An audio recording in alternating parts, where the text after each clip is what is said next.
But right now, we take you to Capitol Hill. In just a few hours, senators will be holding a news conference about holding that Senate impeachment trial for Homeland Security Secretary Alejandro Mayorkas. Well, tomorrow, House Speaker Mike Johnson and Republican members will walk through 2 articles of impeachment against Mayorkas, and they'll walk them across the Capitol and hand deliver them to the Senate.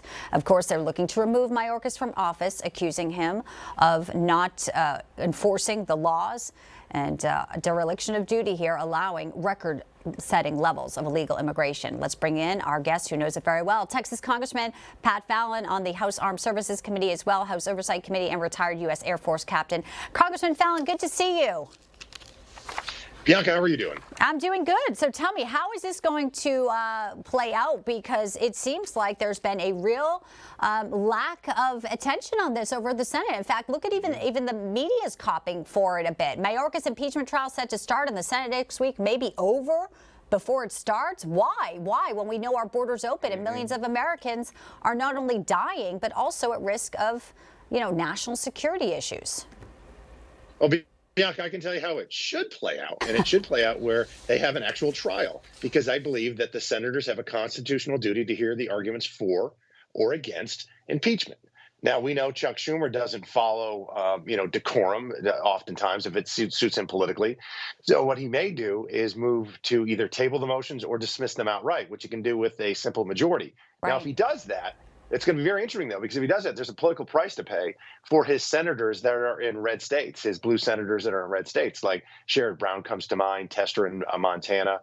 Sherrod Brown, of course, is from Ohio. Yes. So if they do that, that could cost them their seats, and it could cost Schumer the Senate. So it's actually in Schumer's political interest, I believe, to actually have the trial, but it's not in Joe Biden's interest. So they're clashing, and we'll see how it goes. But most likely he'll just go and dismiss them and try to prevent Mike Lee and other Republican senators from forcing tough votes. Infuriating as we watch our open border, as we see in El Paso illegals just stampeding. And there's so much more talk about allowing non-citizens to vote, Congressman Fallon. That's another concern that a lot of Americans maybe aren't realizing the gravity of that, as well as we are in an election year. Oh, it undermines our republic completely, Bianca. I mean, it's a very good point. And what a lot of Americans don't realize is registering to vote in most states is the honor system. You're just checking a box where you promise that you're an American citizen, and there's no proof necessary. I think that's absolutely abhorrent, and we should have laws on the books where you have to prove that you're a citizen before you can even register to vote. And that's why a lot of the hard left is really for getting as many bodies across that border as they can, quite frankly.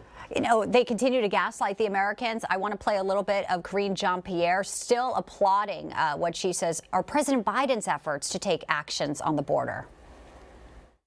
The president has taken so many actions over the last 3 years, and he started off putting forth his own proposal, comprehensive immigration proposal, first day that he walked in, first piece of legislation that he wanted to move. And more than 3 years, Republicans got in the way at every turn. Every turn they got in the way of getting things done. I mean, we know it's simply not true. Wow. Your reaction? Well, Bianca, I can prove that's not true. She said Republicans got in the way at every turn.